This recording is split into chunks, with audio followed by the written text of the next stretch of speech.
एक आदमी गलती से एक हत्या के दृश्य को देख रहा था जब वह अपने पड़ोसी के घर के पास से गुजर रहा था। जब उसने देखा कि महिला अभी भी जिंदा है तो वह इंसानियत के नाते उसकी मदद करने के लिए आगे बढ़ा। वहां खून तो नहीं दिखा, लेकिन उसके चेहरे पर खून के निशान थे। उसी समय किसी की कॉल पर पुलिस तुरंत घटनास्थल पर पहुंच गई। महिला का चेहरा खून से सना हुआ था और उसके हाथ में हत्या का हथियार भी था। चाहकर भी वह अपने आप को निर्दोष साबित नहीं कर पा रही थी। पुलिस ने उसे हत्यारी मानते हुए गिरफ्तार कर लिया और थाने ले गई। उस वक्त की इकलौती गवाह, उसकी बड़ी बहन, इतनी सदमे में थी कि कुछ भी बोल पाने की हालत में नहीं थी। सभी सबूतों को देखकर अदालत ने उस महिला को दोषी करार दे दिया। उसका नाम था किंगी। लेकिन किंगी खुद को दोषी नहीं मान रही थी। वह जानती थी कि असली हत्यारा कोई और है, लेकिन सबूतों के अभाव में वह ही बलि का बकरा बन गई थी। अपने ऊपर लगे आरोपों से खुद को आज़ाद करने के लिए उसने जेल में ही खुदकुशी करने की कोशिश की। जब उसे अस्पताल ले जाया जा रहा था, उसी दौरान उसने जेल प्रहरी से कार में टक्कर मारी और मौके का फायदा उठाकर भाग गई। उसका भागना कुछ ऐसा था जैसे वह जमीन से गायब हो गई हो। पुलिस उसे खोज ही नहीं पाई।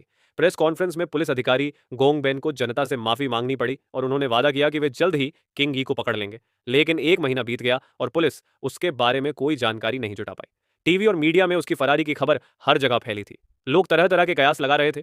कोई कहता वह किसी निर्जन द्वीप पर छिपी है, तो कोई मानता कि वह देश छोड़ चुकी है। असलियत यह थी कि किंगी छिपी जरूर थी, लेकिन किसी सुरक्षित जगह पर नहीं, बल्कि सबूत जुटाने में लगी हुई थी। वह शहर छोड़कर भागी नहीं थी और न ही किसी टापू पर छिपी थी। सवाल यह था कि वह आखिर पुलिस की नजरों से कैसे गायब हो गई। जापान के ओसाका शहर के एक फैक्ट्री में एक दुबला पतला कर्मचारी काम करने लगा। वह किसी से ज्यादा बात नहीं करता था, हर वक्त सिर झुकाकर रखता था। वहां सब उसे मियाँ सान कहकर बुलाते थे। एक दिन फैक्ट्री में एक दुर्घटना हुई। हुआंग माओ नाम के कर्मचारी के पैर में स्टील पाइप लग गया, लेकिन मालिक ने इलाज के खर्च से इनकार कर दिया, उल्टा उसे पीटा भी। ये सब देखकर मियाँ सान से रहा नहीं गया। उसने कानून की जानकारी का इस्तेमाल करके हुआंग माओ को मालिक से 20,000 युआन दिलवाए। लेकिन इसके बदले में मियाँ सान को भी मालिक की मार झेलनी पड़ी।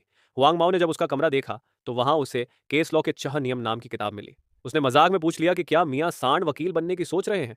यह सुनकर मियाँ सांड थोड़ा घबरा गया और किताब तुरंत छिपा ली। उसी दौरान हुआंग माओ ने देखा कि मियाँ सांड के बाएं गाल पर एक तिल है और वह बाएं हाथ से काम करते हैं। उसे टीवी पर दिखाए गए एक वांछित अपराधी की याद आ गई। वह शौचालय जाने का बहाना बनाकर पुलिस को कॉल करने गया, लेकिन जैसे ही उसने नंबर डायल किया, मियाँ सांड दरवाजे के पास खड़े हो गए और उसे ठंडी निगाहों से देखा।